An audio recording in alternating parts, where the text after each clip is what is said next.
everybody because we'll be touching key things. Today's edition of what I have decided to term the March to Freedom interview, I will be asking the acting president of the Federal Republic of Ambazonia, His Excellency Dr. DR.SAKO, key questions, and I will ask particularly issues related to the investigations of our, arrested or kidnapped leaders from Naira Hotel since the 5th of January. Also ask questions related to some, issues about defense on the ground, because there's been some confusion about some defense-related issues.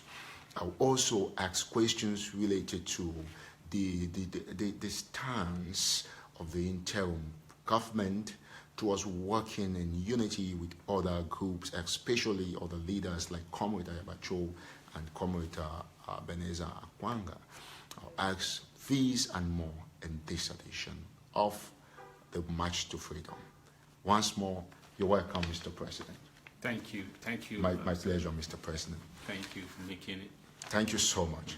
Ladies and gentlemen, we'll start at this juncture. And when you join us, you have to help to share extensively and make sure that we have the show go to us, the biggest audience that we can have here today. We're going to be fixing a couple of things. Some people said the volume is not good. I think it's good. Volume okay? I want to know if the volume is okay. Volume is fine. Thank you so much, Peter Ndolo. We're good. We're supposed to be having some adjustments, but I think our technicians are making sure that everything is okay. All right. Right now,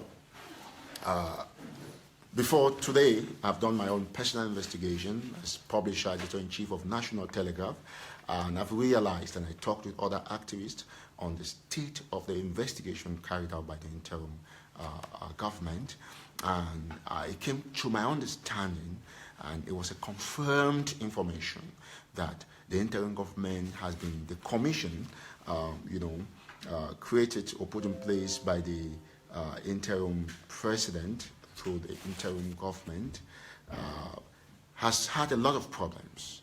That commission has not been able to talk to key leaders or key actors as far as this investigation is concerned. Usually, as Eric Tataw, I don't like to talk in the air. When I talk about key leaders, I'm going to mention names here. I'm talking about Milan Atam, about Nalowa B, Barrister Nalowa B, and of course, Dr. Ojong. Or you were talking particularly about the 2 persons who were later released from the 12 persons who were kidnapped, because Ambazonians prefer to use the word kidnapped in this case. And I want to ask the interim government, what is the possible reason why, first and foremost, is it true that, am I true with my investigation that Nalowa B, Atam Milan, having a Mangan, I probably call her Mangan, and Dr. Ojong, they have refused, vehemently refused to talk to the commission that you put in place. Is that true, Mr. President? Yes, Mr. Eric, that's a fair observation. Mm-hmm. I think you did your job.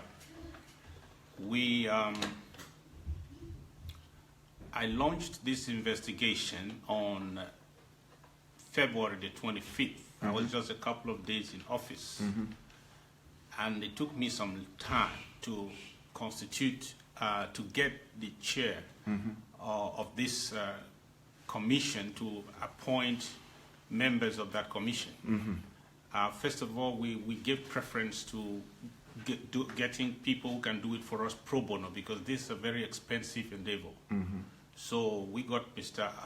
Blasius Awolsan, mm-hmm. who is highly connected with the security apparatus in this country. Mm-hmm. I was able to get for us some volunteers mm-hmm. within the U.S. government mm-hmm. who are ready, who subscribe as members of this commission. Mm-hmm.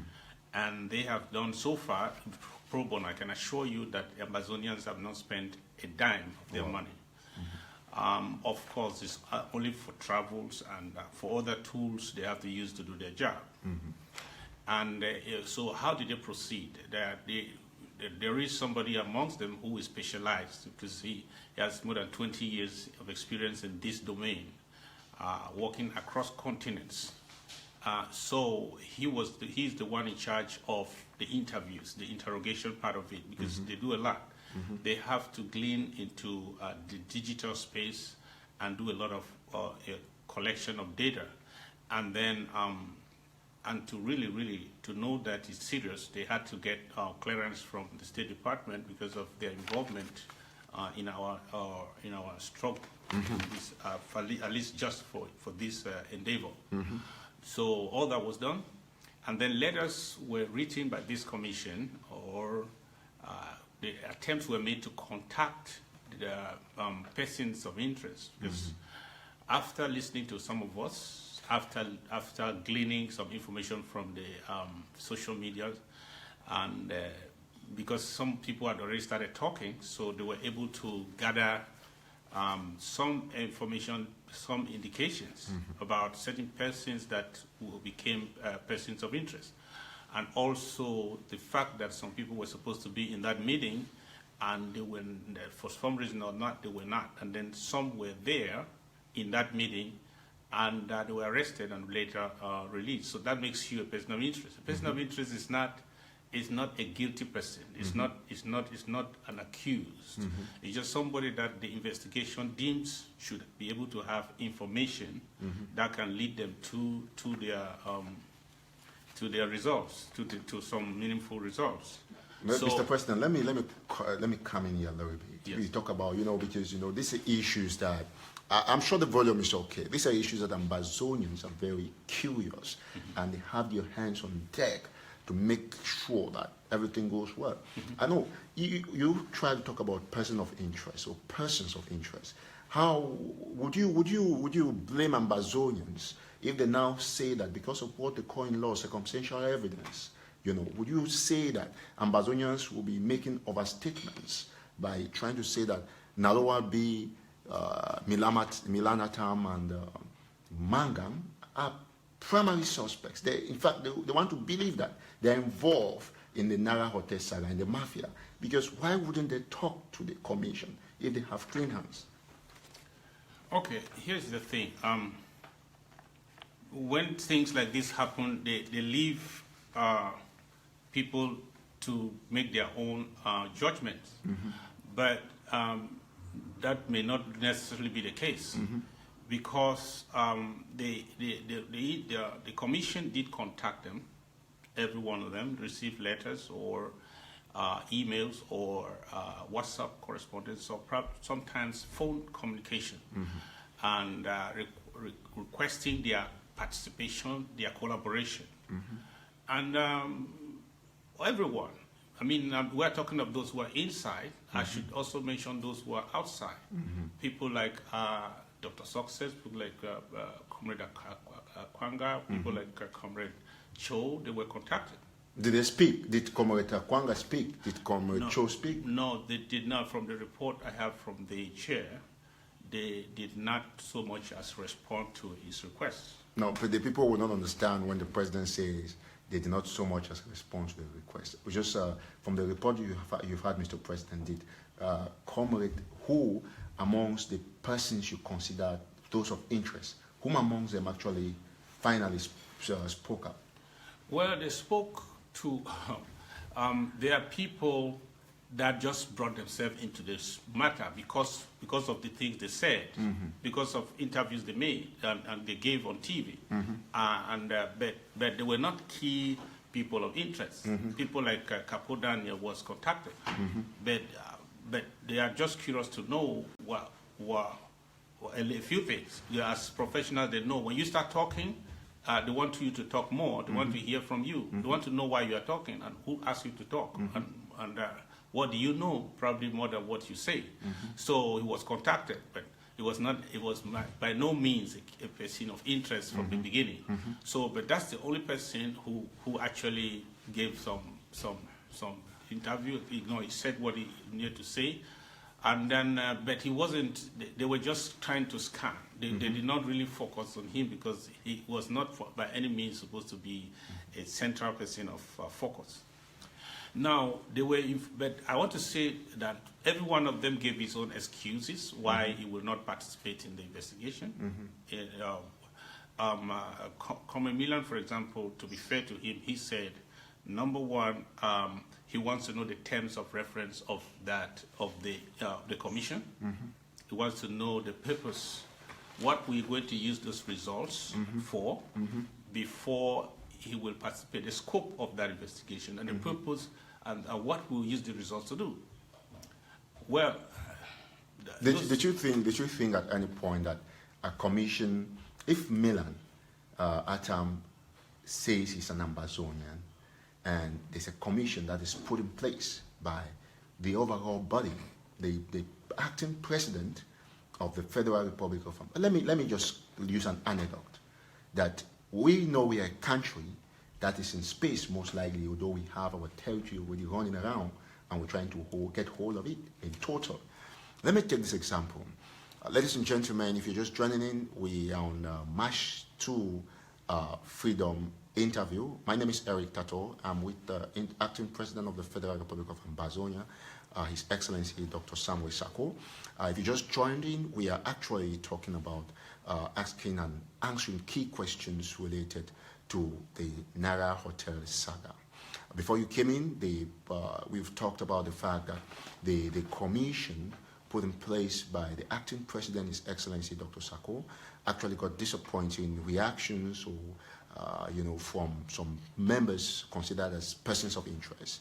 We talked about Milan Atam, about Barrister Nalowa B, Mangang, and of course Dr. Ojong, who have all refused to talk to the commission that was going to give us apt information about the arrest or abduction or kidnap saga at Nara Hotel. Now, I'm asking the interim president as a follow-up question that he said Milan Atam actually asked for some particular things before he could grant an interview to the commission. And given that we are actually a country that is existing but somehow not existing, I'm sure we all understand that. If you take the case of the United States of America, or let me put a small country like Equatorial Guinea, for example, or probably Luxembourg. Luxembourg is a very small country. Would somebody who considers him or herself a member of that country refuse to talk to a commission put in place by a president?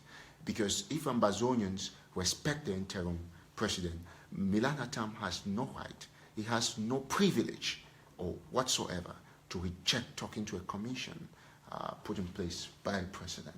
Mr. President, would you say Milan should not be forced or bullied by the Ambazonian people for refusing to talk to your commission? Well, he gave his reasons, that how reasonable those reasons are should be left to be judged by by Ambazonian people. If you are called to give your account of something you already started giving on Facebook, because he already started talking on Facebook, so we know that you are you want to talk, you want the people to know the truth. And if a specialized commission of professional men want to dig down to know the whole truth, and then you say you want to know the terms of reference. In my knowledge, terms of reference are given to the commission members. They are not given to those who will appear before the commission. Also, trying to know the scope, what we're going to do with the results, we don't have judicial powers yet. So it goes without question that we are not going to prosecute people in which court? We don't yet have a court. So as a government that is yet to take full control of our territory and have the judicial arm of government to be able to implement our decisions, primarily what we are going to do with the information without question is, first of all, to make sure such a thing doesn't happen. Two, that families which are still struggling with the loss supposed to have answers. That Ambazonians supposed to also have answers.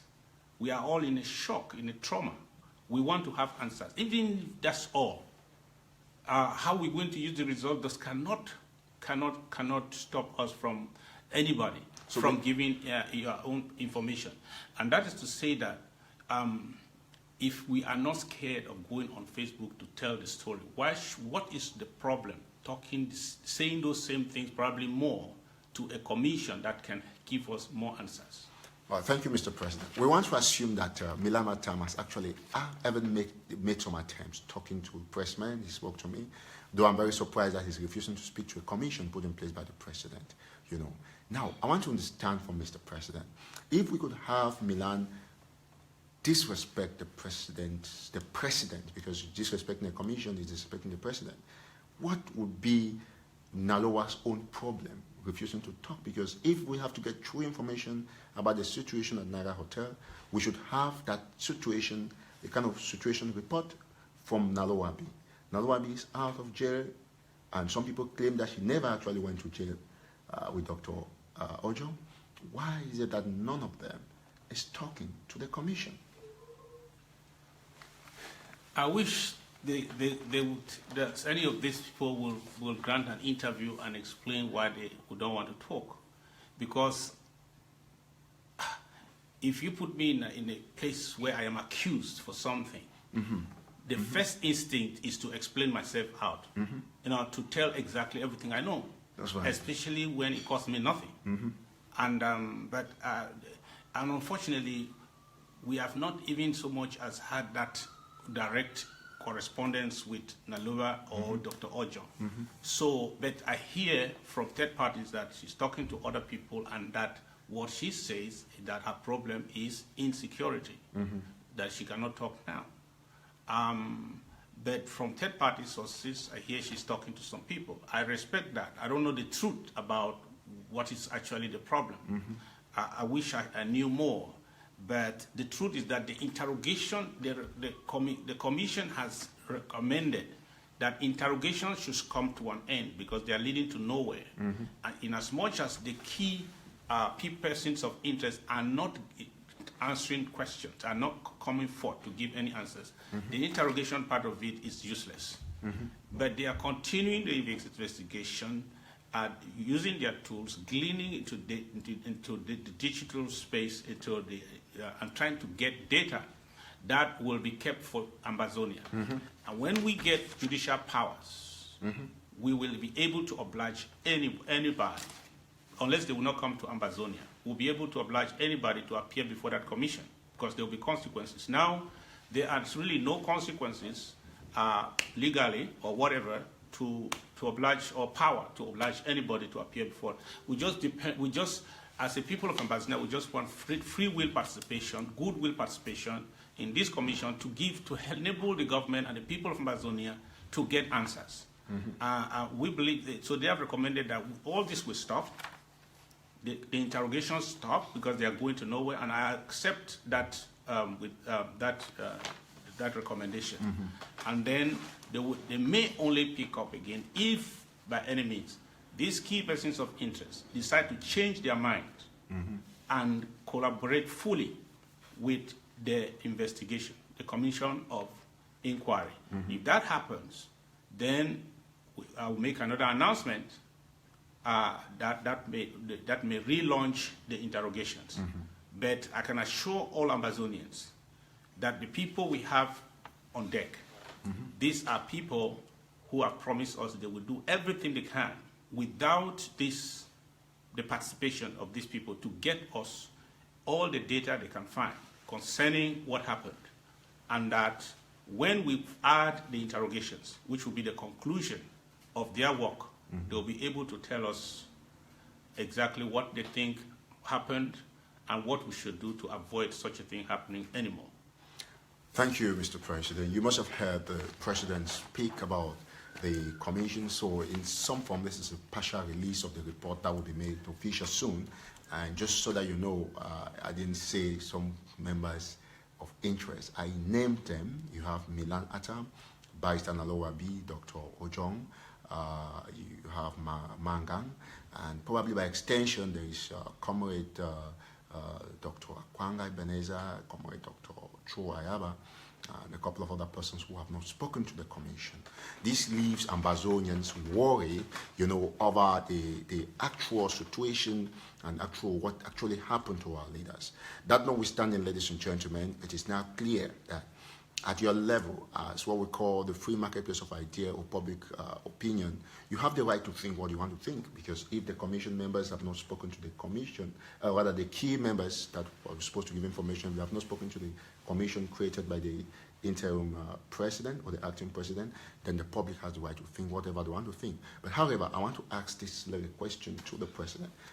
Not knowing or knowing that Narua B and Milan Atam and others have refused to speak to the commission, is that something that should step and derail this revolution any further? No, never. It is primarily for those who are innocent.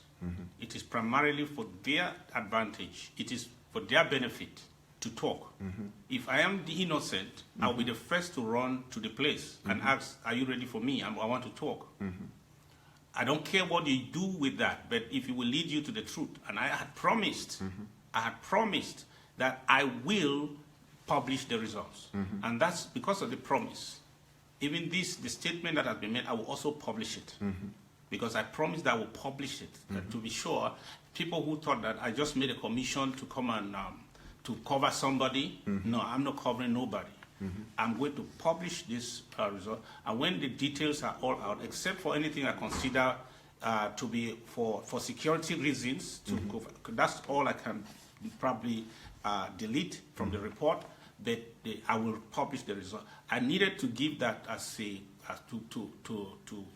to assure Comrade Milan that I'm not making I'm not doing this investigation to cover anybody. I'm not using it to hit job against anybody. The results are for Ambazonia. When I get them, I will publish them. So I'm going to publish it. Thank you very much, Mr. President. Ladies and gentlemen, fellow Ambazonians, thank you for joining. When you join, you share and invite extensively for us to get this message out. The next very important issue, we're going to be talking about defense. And for defense, you know, a lot of issues are happening on Ground Zero, and the people on Ground Zero are very worried about the state of the revolution. But I've been in touch with a lot of the leaders, and the interim president or government is assuring the people on Ground Zero that all is well. But how well is all that is well? That's the big question. We understand that there's been some confusion because, you know, the acting president came in and changed what used to be called the, you know, Department of Defense, that is called the DOD. But we still understand today, by my personal investigation, it has come to my notice that some people, because they've moved from the Department of Defense to Homeland Security, and there's also what we now know as the Ambazonian Security Council, but some people actually still trying to represent the Department of Defense, and this is creating a lot of confusion. Can Mr. President clear the air with this? Yes, Mr. Eric. I see those papers flying out on social media. But let me inform everybody that this revolution, though it uses the social media as a stage, it's not fought and won on social media. It's on Ground Zero. And now let me say this, that when I took over, for many reasons, which I have explained severally, I changed the name of the department from DOD to Department of Homeland Security. That was accepted by that was accepted at the level of the cabinet, and I informed the head of the Restoration Council. We agreed on the reasons why we should take another name. We don't have an army. We will have one when we get to Boya. So the situation back home is not army versus army. It is actually army versus civilians who are defending themselves. So we don't have a Department of Defense. We should have a Department of Homeland Security.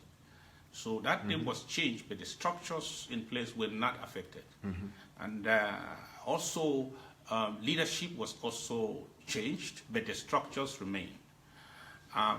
So what you are seeing is the people who are trying to own the department, take the name and create something for themselves, which has nothing to do with the IG.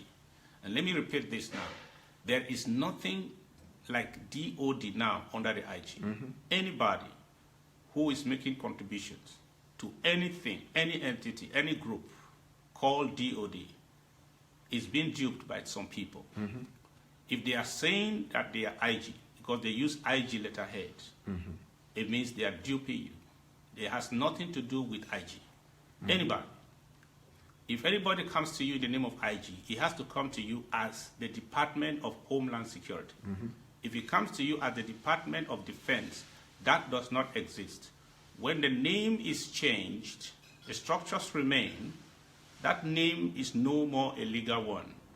There's no department called the Department of Defense in the IG. So let us not encourage rebellion. Let us not encourage, because some people say they don't agree with, if you don't agree with the president and the cabinet and the government for changing the name of a department, you are free to disagree. But you don't have to insist that that name remains, and if a teacher's department has to exist, carrying the name that has been abolished.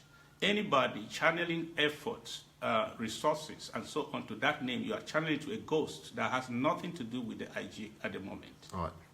So now, this is the situation, because following my own personal investigation, I understand that there is the Department of Homeland Security. That is what is valid, and I'm aware of that. But I also have people who have brought issues to my news desk about some people who are trying to be fraudulent by representing the interim government at the level of the Department of Defense. So, fellow Ambazonians, you just heard from the interim acting president. There is no such thing anymore like the Department of Defense, and that is something I'm also aware of as a pressman. God bless the president. We'll continue to talk issues related to defense, like you've already heard. But we'll also move to another very important issue, unity. And recently, we followed social media reports saying that Comrade Ayabacho, because this has been an issue of distraction for over 8 months or 1 year.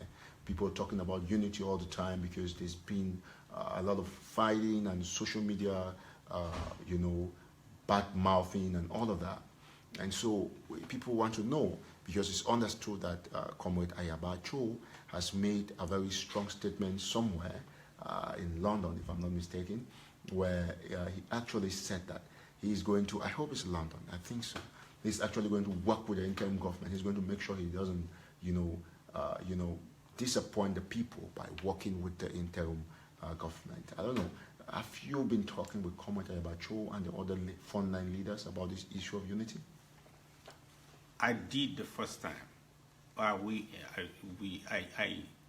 initiated a meeting, and we talked.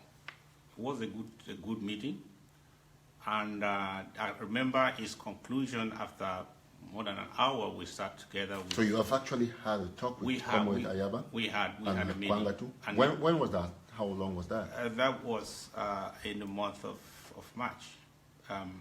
March? Yes. No, that's not too far ago. Yes. Our focus was just how to work together, especially as we're trying to put as I was trying to encourage all the self-defense groups to come together. So before then, I had to meet them to talk to them to say let's see a way that all these self-defense groups can work under one platform. I know that we're coming from the backdrop of a lot of suspicion, a lot of things that had happened before I came on stage. But I was shocked that I was not given a chance, because even till today there are people who feel that I am somebody's pulling the strings for me. I'm not made by anybody. I'm a man on my own. So, but Mr. President, correctly. But that did not work. I remember Komecho told me that let's continue to, not now. The summary is that it was not now. Let's continue to talk, communicate. As time goes on, we will build trust, and then we can work together, because he is suspicious of some things, and probably myself. So that's what he said. So that did not happen, but fortunately, most of the defense groups on Ground Zero came together and now have created the ASC. It was the same reply from Comrade Akwanga. So I did my best. I went to them. I said, let's work this thing out. And every time I've come on air, I've still said my doors are open. Now, since I made the advance and they asked me to wait, so I am waiting. So don't you think that as the father of the nation, as the father of Ambazonia, the acting president, you know, though, like you've said before, not everybody is going to agree because people have divergent views about whom to consider their president. But we understand by online survey and by simple understanding that I can say convenient that 90% of the population, both on ground zero and diaspora, think the interim government is legitimate. So based on this assumption, wouldn't it be good or great enough for Mr. President to make another move towards seeing that they come together, especially now that Comrade Ayabacho has made a statement from the distance? Wouldn't it be good for the president to call the comrades once more, his people, like father of the nation? Are you waiting like Mr. Bia is waiting?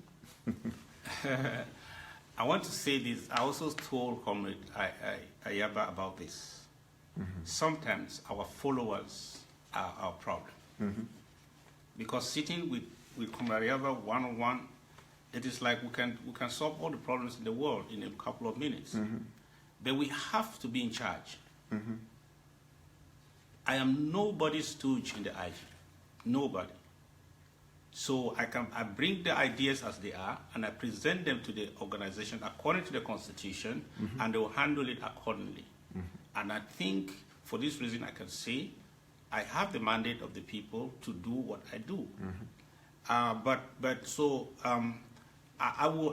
We can have another meeting.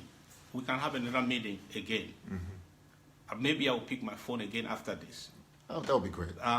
But let the people we lead allow us to lead. Let them allow us to lead.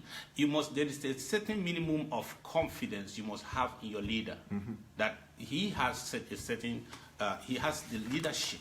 He provides the leadership. We follow. But when those will lead are the ones pulling the shots, sometimes these meetings are meaningless. That's right.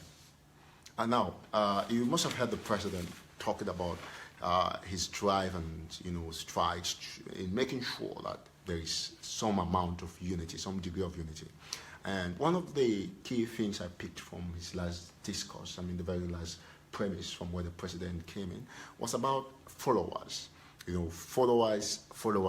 Something I want to talk about, and I'll ask the president a question on that. We have people who actually are trying to, destroy the struggle through their postings on social media. They always come up with controversial articles. They always come up with something, some things that will bring extreme debate, that's going to, things that will divert the attention of the population from the core of the struggle. We have seen and listened and heard issues from Balangi today, from Ediki, from Binsing, from Kendem, as I speak, and all over. There are a lot of issues, even from AYUK, like I just got information. All these things are happening on Ground Zero, and Mr. President, there are some followers who are actually, instead of concentrating on trying to get this information or sharing from the pages of those who have had this information, they continuously put their hands on the throttle of this organization. What word do you have for the Ambazonian people, following this kind of people, some fake profiles, and people who only come to make sure that they give out messages that are completely destructive to the revolution? I don't blame La Republique spies who have been paid to destroy our struggle, because they are just doing their job. But I blame anybody who is supposed to be a face of the struggle, who is supposed to be a voice of this struggle, who has something at stake in this struggle. We all want to get to where. And there's anybody like that who just takes delight to, and some people are really idle in this struggle. They are idle. They don't know what's going on the ground. They're just gleaning on social media space, anything they see. Now, I am talking to you, right? There are some people who listen to me for 1 hour. They're just waiting to hear anything I say that does not tie the notes very well. And then the person will make his first video of the month, his second audio of the month. He has something to write for the week. These are destroyers. we should be having something to do that is positive, that is adding to the value of our struggle. This type of people, they are a disgrace, in fact, to their generation. Because what will you be remembered for doing? You just come and ignite fire. Even if somebody makes a slip of the tongue, oh, you jump on it. There are some things that some people would say. Looking at their faces, you will know that. Looking at their record, you will know that you cut that person a slack. You can rather pick a phone and talk to him. When you are, but when you are this kind of fire brigade activist who do nothing, they are just waiting for anything they consider to be fire, and then they come around, then we blast, make 2 videos. Some people have made some videos during the past week. Ask them which other videos did they make 1 month ago. Nothing.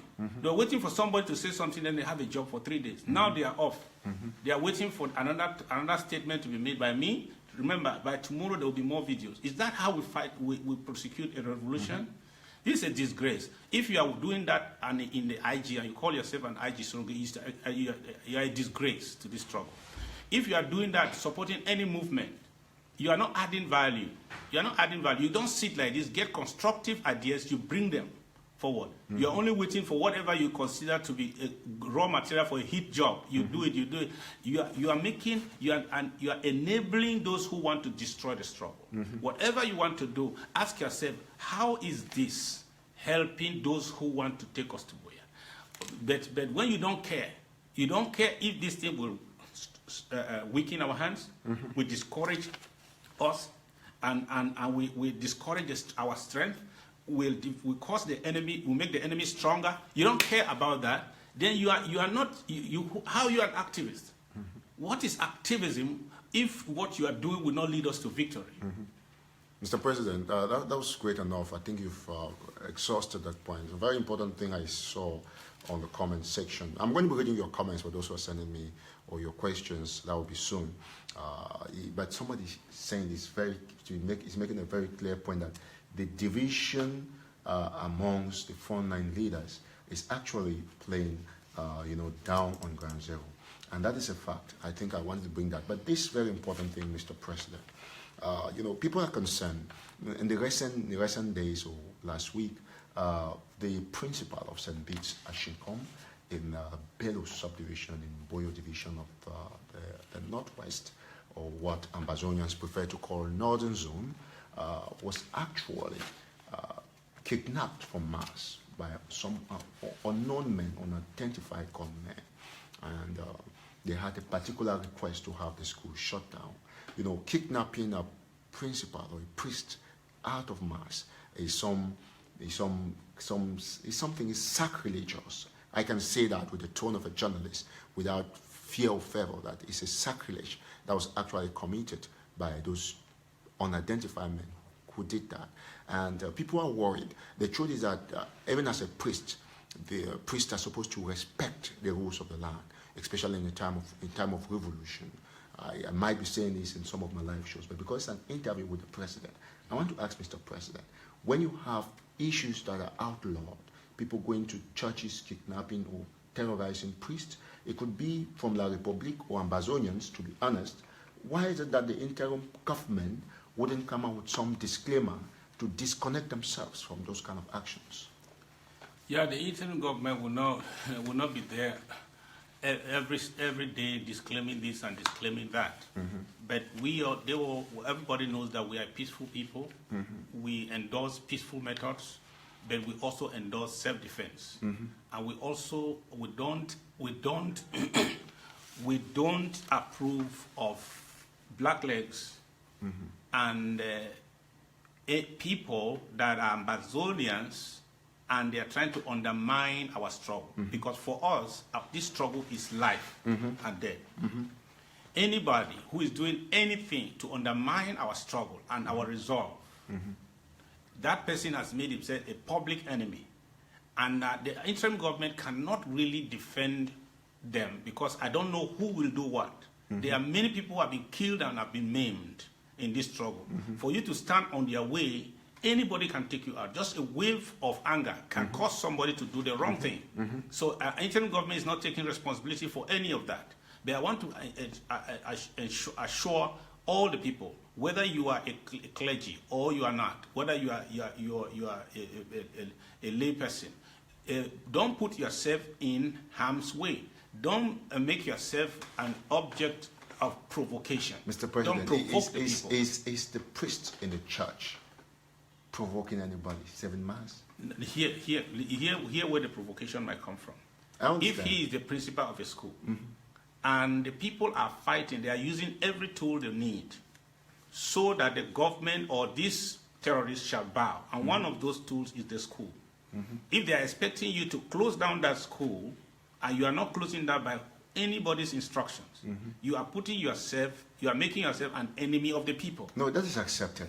So, Mr. President, the question is whether they can go to that extent. Yeah, to the church, to the church. Mass. Was it not right if they is poor timing? Yeah. When you anger somebody, don't blame him for the actions he takes. In church?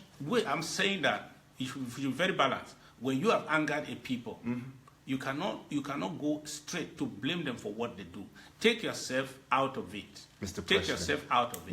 Would you say that it is right to get a medical doctor off a patient while he's operating upon that patient, while he's operating the patient to try to save a life, like a woman going through C-section? Because the same thing that the priest was there in church, we want to put in that area. So do you think that as a president, you're objective, you're a peace-loving person, and you're a pastor, and you're for the Ambazonian people? Because the issue is that we're thinking that the action of those particular group of persons must have corroded the image of the Ambazonian struggle at the level of Vatican.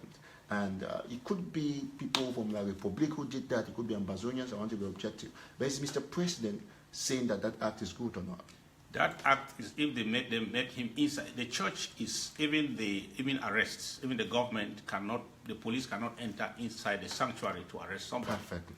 But he can be arrested in the house. He can be picked up in the house. So going right there, meeting people, trying to worship God, and then you pick up somebody at that level is wrong. Okay. But as a priest, as a servant of God, for you to go against the will of the people and what they have said, even if you're under pressure from where, it means you should know. You have the right to do so, but you should know that you have made yourself an enemy of many. And we cannot really tell who comes against you. I'm not saying here, interim government did not send anybody. We don't know of any self-defense group that is under the ASC that asked for that, commanded that action to be taken. Great. But when you make yourself an enemy of the people, even lone wolves who are just angry and mad because of what they are going through, what is happening, they can come against you, and people will be looking for who is responsible. Okay, thank you so much. You must have heard, I think my question has been very well answered. The interim president has actually done a disclaimer saying that the interim government knows nothing about that action that took place at St. Bede's in Ashinkom, in Bello. And the interim government is also very clear that it is a wrong thing to have gone to the church to get a priest arrested. I think that act is clear. I'm going to be reiterating that probably in my live show tomorrow. But one thing that is also clear is that it's a revolution, it's not a romance. And everybody must toe the line. Thank you very much, Mr. President. We'll move to our next very important question. In the recent days, there's been a lot of noise on social media as well. And this is related to some message that some people now consider it as some very funny utterances from the Secretary for Communication and IT, Secretary Chris Annan. And you must have listened to that, everybody listened to it, and it has caused some, more or less, some controversy on social media and on Ground Zero. What is your assessment, your appraisal of that outing by your Secretary for Communication? What statement can you think of? Well, some people say that what Secretary Chris said was like waging war against other self-defense groups. And he's a very outspoken man, and he's made some very powerful outings recently, and saying that any group that is not under the Ambazonian Security Council could be considered otherwise. So what is the president going to say about that? You know, emotions are running high, and there are some people who are master spinners. They can spin anything. You can say the least aggressive thing. You can make the wisest statement. But if they want to spin it, they can spin it. So that's why I asked you what statement is it, so that we can be objective on the statement. This is what I can remember about the statement, which caused a lot of firestorm, because many videos and audios were all over the place. I wish that this my answer to should be made in videos and audios sent around. Now, they said that, he said, the interim government through the ASC created a common platform to bring all the self-defense groups together. Then he's continued that state. I'm paraphrasing, but I'm sure I'm giving you about 80–90%. That's great. That's okay. So he said, henceforth, I mean, henceforth, every emerging group, emerging group. I think emerging, from my own vocabulary, actually means the groups that are coming up. Every emerging group that does not come under the ASC will be considered as one of Atanganji Paul's fake groups trying to infiltrate our struggle, or any group, and will be treated as La Republic. And it's any group.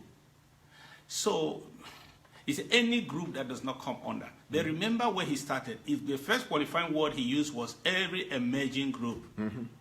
Okay, whatever. Now I want you to recognize this. And I asked this question to somebody who was very quick to make his video.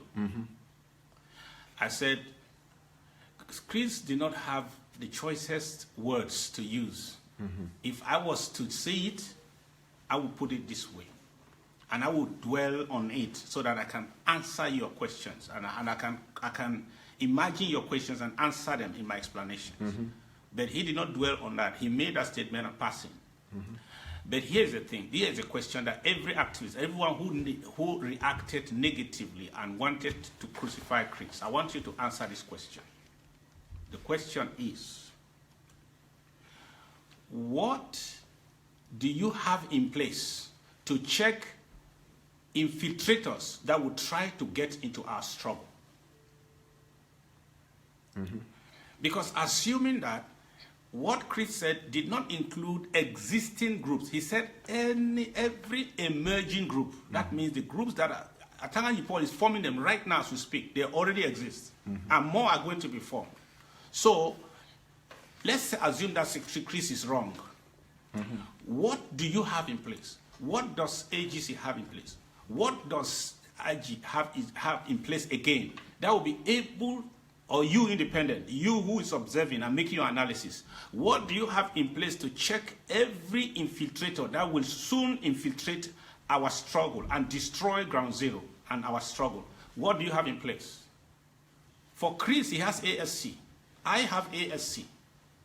Because I believe that we are a government, we are an authority. We can require those emerging groups that will soon come from all over the place and say they are this and they are that and they are not. We can oblige them to say go under the ASC for what? To be vetted. Nobody is taking over their leadership, but we want even the professions in the West, whether you want to be a doctor, a nurse, you have to go under an organization. Why? Because they have a standard. Assuming that the Self-Defense Council now provides a standard. Therefore, they say you must go under, not because they are taking over your organization, they are not taking over your leadership, they are not taking over your assets, but you have to go under. Why? In the wisdom of the IG, that is the only way we can guarantee stability and make sure we flush out all the infiltrators that are coming in and that will continue to come in. Those who say Chris is wrong, can you tell me what mechanism you have in place that will check them? That's right. So I think that's explanation enough for people. It's a big question. We're drawing closest to the end of this interview, but of course we'll ask this very important question before we ask the President to give a word to the people on Ground Zero. We'll come to my trip to Boya. It's a subject that I've really not talked about it for a very long while. I've not had it on my wall. But I have been looking at the mechanism and the purpose for this huge project, which will be an endeavor and a favor for the Ambazonian people to do to the government in order to take us to Buea. I'm going to do my own personal outing about this particular thing, but about the particular project, I want to ask Mr. President, the population is not aware of the extent to which my trip to Buea have gone. Well, where are we now with my trip to Buea? Yes, my trip to Buea, I want to emphasize and thank everybody who has and is contributing, not just supporting, not just promoting, but actually contributing to my trip to Buea.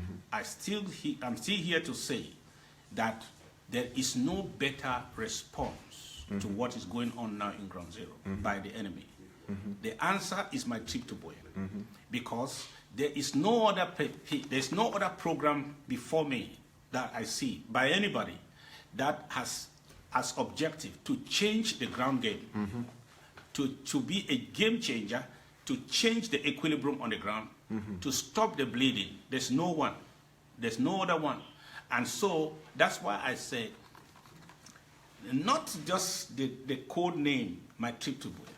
I'm saying that by the content itself of what we are doing right now, or what we are going to do in the next couple of weeks, there is no program that replaces my trip to Buea right now, if we are objective to ourselves. So, and I want to assure you that everything is making progress. We are progressing. I will not go into the numbers because not everybody is listening to me, the good, the bad, and the ugly. I will not go into the numbers, but I want to assure you that we are making progress.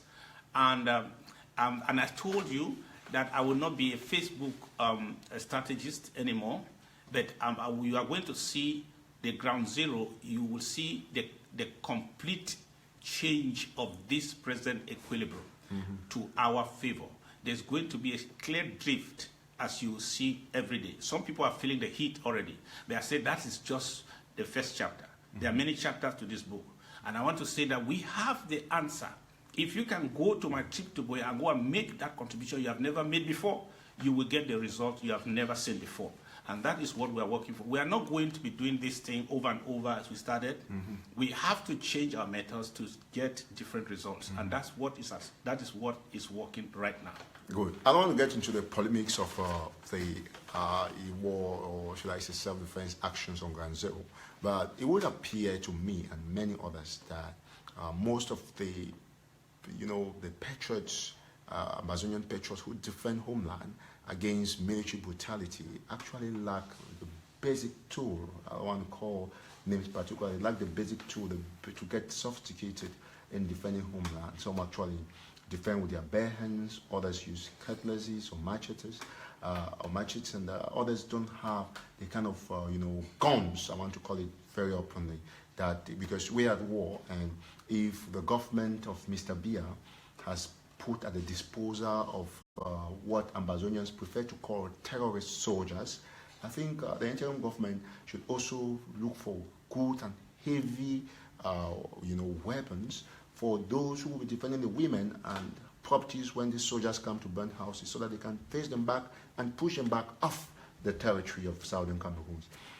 Is the interim government going to be making allocations for all these beautiful and sophisticated weapons so that these children can actually fight and defend homes and all these things from burning? They want to be assured, because there are a lot of people on the ground who want to defend homeland. They are being killed for nothing, whether they fight or not, but they don't have the means to defend themselves. As I told you, we don't have an army. We are not war masterminds. But we want to teach our people how to defend themselves, because they are being attacked every day. They are being slaughtered every day as we speak. Now there are plans to go and start bombing them. Now they have burned their villages. They have run into the forest, and now they want to send bombers to go and bomb them in the bushes. So that is how terrible it is. We are not going to organize a war, but we are going to organize our people to defend themselves whatever happens, because we don't want to die. We want to live.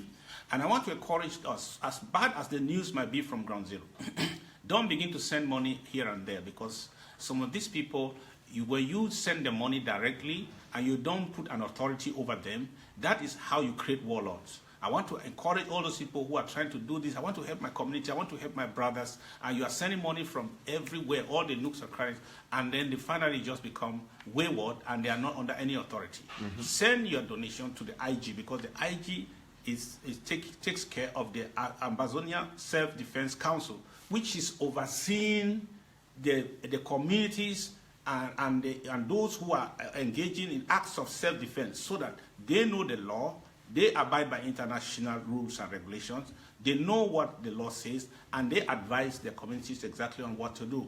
They will help them get what they need and advise them to do so that they can be safe. And now these people will still be under the authority somehow. They will not be some individual groups that can grow into this, what we are calling warlords today. Don't create a monster because it will grow. When it grows, it will become a problem. So that's why I call on all who want to secure and help Ground Zero.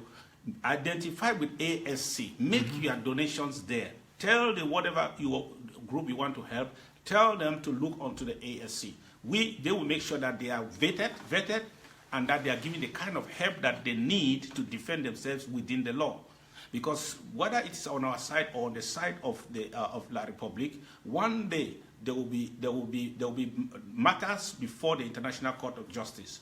We are very law conscious. We know what the law says, and we want to help the communities to do that effectively. So channel your donations to the ASC, and that will make sure that there is order. When we get to Buea, there will still be order. Now, some people are watching. We have over 600 people watching on live, and amongst these persons, there are people watching, a lot more watching from Ground Zero. Others are going to be watching this show later on, and some do not know how to go about. Because the president is going about getting involved in self-defense, because the Federal Republic of Ambazonia hasn't any conventional army, as you must have heard. So, Mr. President, there are two things these people want to know. Who do they contact? What number is there to contact? Where they can get further contacts on how to get involved and get vetting. That's the first thing. And secondly, some people in Ground Zero and other countries that are not, they don't have the privileges of electronic financing or electronic kind of, financial transactions, do not know how to go about my trip to Buea. So, two things. How do these guys on Ground Zero who want to get involved with self-defense get to the right channels? And secondly, how do those in countries and areas without electronic financial transaction privileges get to contributing to my trip to Buea without any form of problems being traced by any government or whatsoever? Please go to www.mytriptobuea.com. You will find a phone number. That phone number is the phone number to the office of the president, of the presidency. And that will be, you can be rerouted to whoever you want to talk to. So I want to encourage you that if you go there, you'll be able to make a call, tell us your problem. Tell us what your problem is. We'll be able to solve it in a specific manner. If you have problems to make a digital transfer, we can go advise you. There are many people live that will answer you when you make that call. And I want to challenge those, wherever you may be found, whether on Ground Zero. There's nobody left out now. I don't care about your affiliations. If you don't contribute, we shall still get to Buea. But if you don't contribute, we shall remember that you did not. Right as we are still prosecuting this struggle, we shall remember that you did not. And if we eventually get to Buea, because we are going to get to Buea, it is better that when we do a background check, we find that you contributed. If not, you will not be happy with our victory. So we are encouraging you to make that contribution and have your name and your footprints in the digital space of our struggle. Because we will not forget those who turned their eyes away when they were slaughtering us, when we were doing what we needed to do to cross the river. We will not forget it. I encourage you to be remembered in our records that you did what you're supposed to do. Find every means possible. If you have to send that money to somebody who can make that transfer digitally, and you settle your transfers, the debt between you, and that is okay. If you have to do Western Union or whatever, we call that number first so they can give you directives. And I trust the people you're going to be talking to. All right. Thank you, Mr. President. Mr. President was actually saying that for those of you in Gwansero, another proposal is that you could work with people you know in the diaspora. That for the diaspora who might want to send money back home, and you could simply take 50,000 or 100,000 or 10,000 or whatever amount you want to contribute, you actually go give it to the family. People could make a WhatsApp call, you give it to the family, and that money now could be paid here through a credit card or debit card or whatever form into the account, and the receipt be put in your name, probably coded, so that you make sure that your own contribution is there. I think that is one of the ways that we have to look at this approach. And without said, except otherwise, I have not been able to read a lot of your questions. We're going to program. I think we've touched on the general scale of the issues, the burning issues. Some of you have no doubt sent some questions, and some send an audio. I can't play an audio during the show, but I'll get a comprehensive check of your questions, and then we'll probably be answering some of them next week, or any other time we have an interview with the president. I think for now, I'll ask the president to give a word of encouragement to all those defending homeland on Ground Zero, and to our mothers and fathers and brothers and sisters in jail, and to everybody on Ground Zero who is feeling very heavy in their heart as far as this struggle is concerned. And some people talk about other, before we get there, there's this ID card thing that has come up. I've just seen some people trying to prick my attention on ID card. Mr. President, the ID card issue, no doubt, has been causing some heated debate on social media, and some people think that it is not the time. Others think it is, and there's a lot of controversy as far as the ID card issue is concerned. I have my own opinion, but I can't give it now at this point when I'm interviewing the president. Yes. So, Mr. President, what do you have to say about this controversy your ID card project is trying to cause? There are always people who will say it's not time. Until it is time. Some people will still say it was not time. So I'm not surprised with that. Look at it. People who wanted us to have a digital election have a problem with an identity card today. How are we going to have a digital election?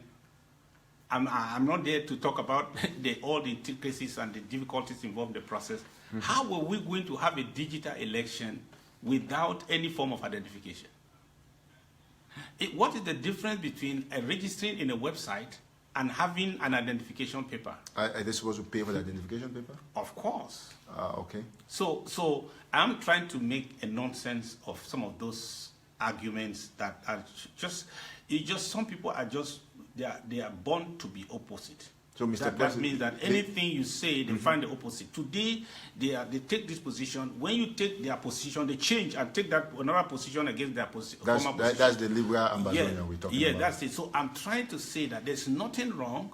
If there is nothing wrong for people to own La Republic identity card, I think somebody must already say that that is wrong.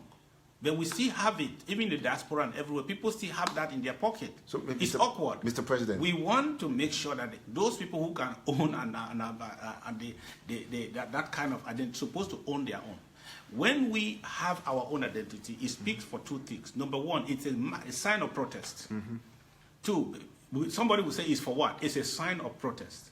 When I go to an office, they give me a form to fill. I write on that form, Southern Cameroon's Ambazonia, and sometimes it calls attention. They say, hey, what did you mean here? Say, you want to know about it?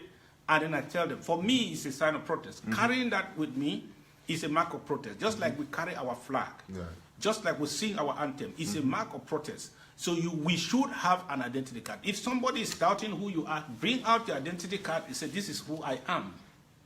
Although I use this? Although I use this, you can call me whoever you are. You think I am a Cameroonian. This is who I am. It is a sign of our protest in this thing. And number two, the data we are putting together will be useful.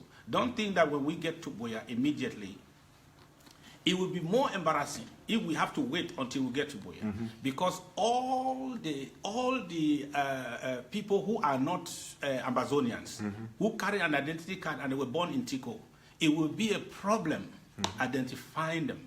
It will be a problem at that particular rush to start identifying them, especially when we want to use the data.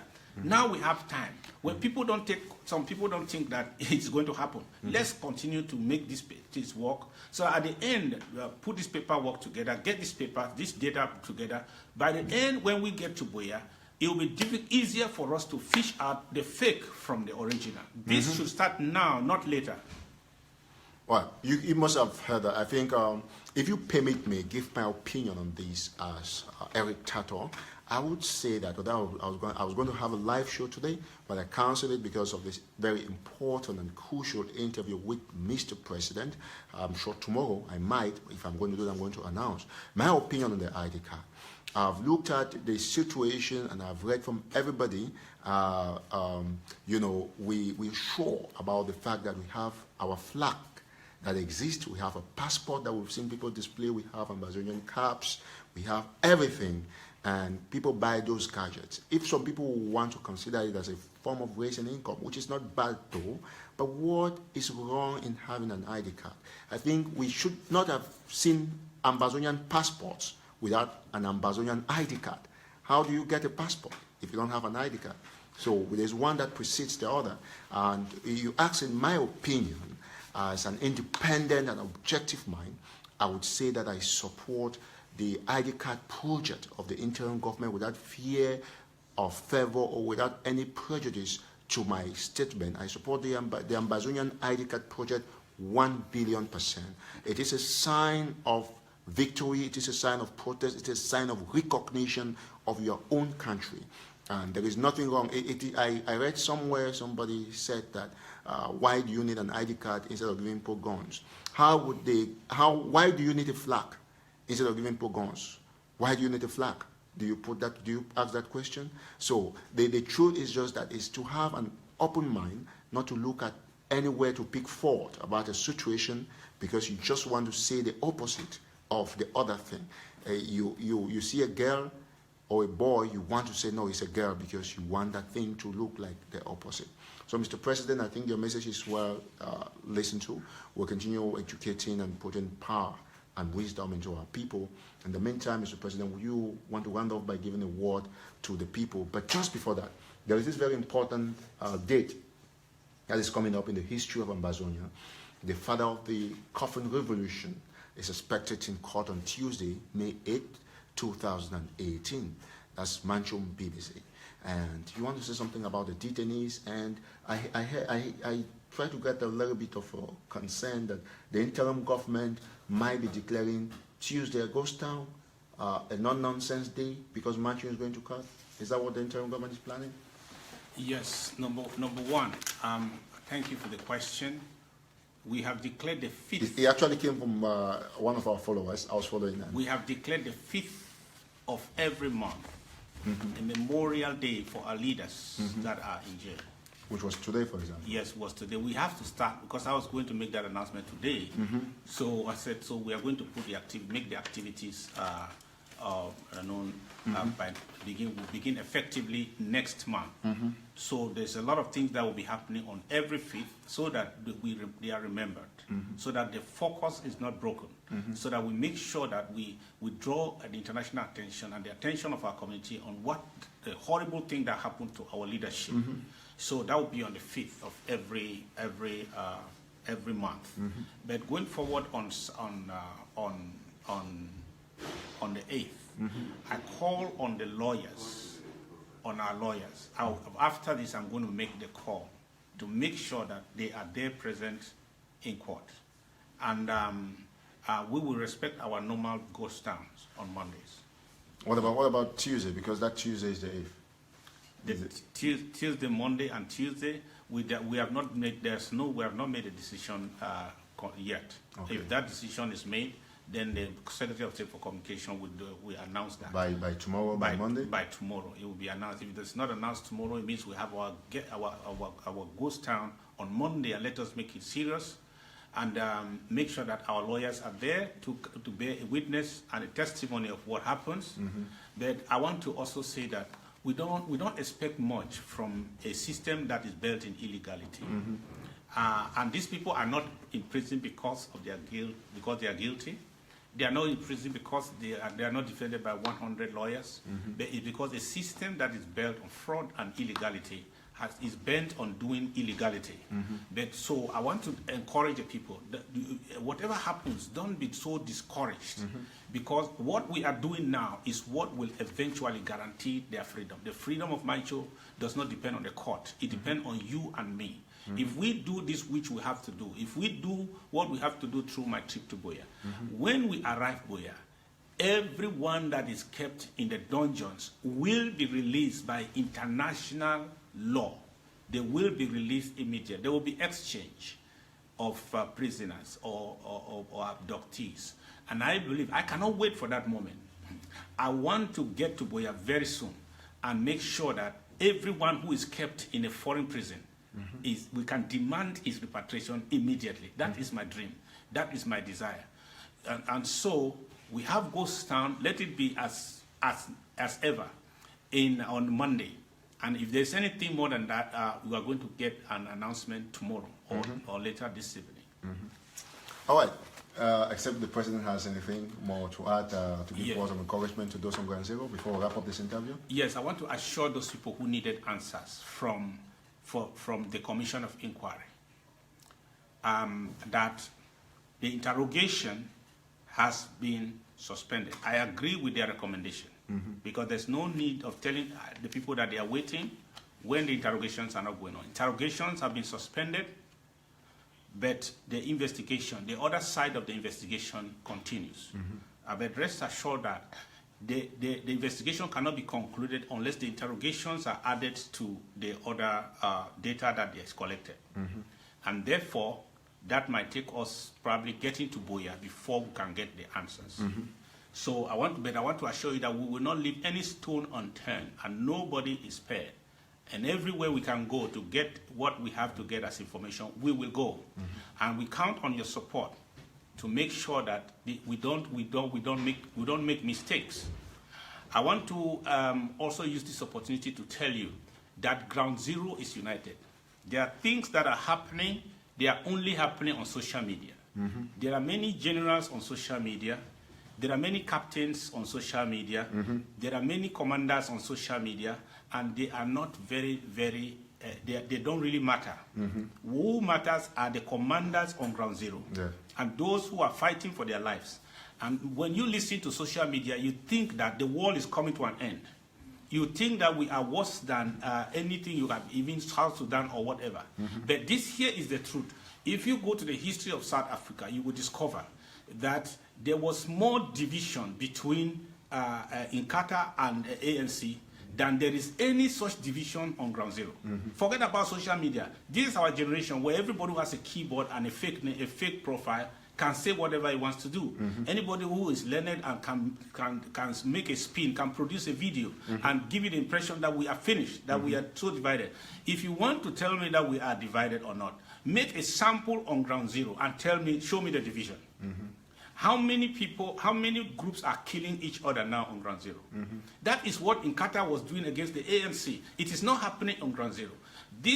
We are the self-made lords in the diaspora who sit behind keyboards and begin to create false impression of division, which does not exist. And I pray that that thing will end at the Mediterranean, at the Atlantic Ocean. It will not cross ever on Ground Zero. And what I see is that the people on Ground Zero have one resolve. They want to survive, and they want help to survive, and they want to get to Buea sooner than we are. We are comfortable, and so we create this false impression that Ground Zero is terribly divided. Where is the division? It is not there. It is in the diaspora.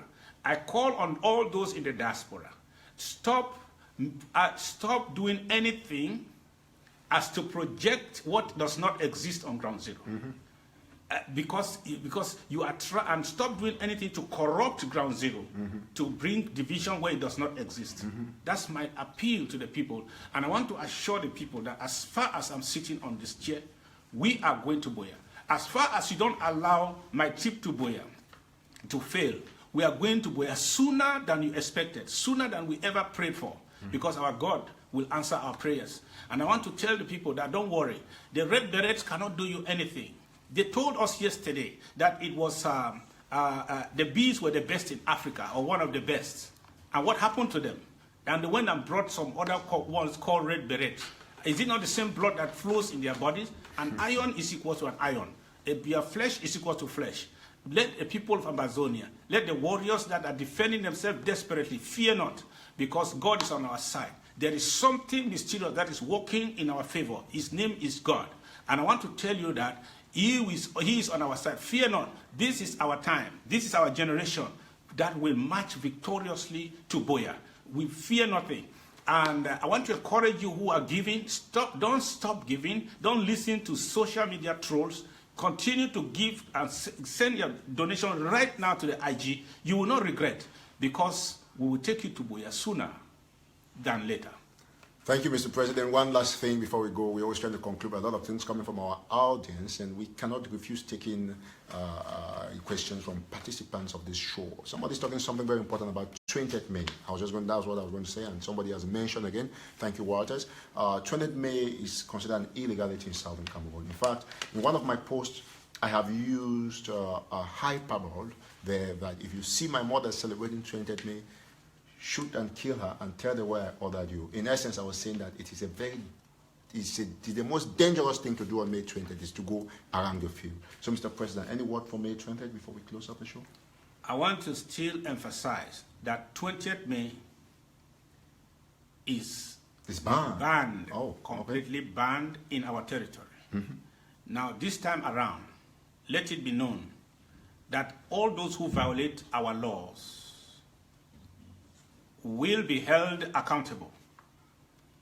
So don't think that if you sneak and you go and break the law, you are free. Say, I succeeded to break it. This time around, we will ask all Amazonians to be watchful, to open their eyes wide and watch and see those who break the law. Because there must be a penalty for those who break the law. If not, the law is not the law. So shall it be from all the counties in Southern Zone and Northern Zone.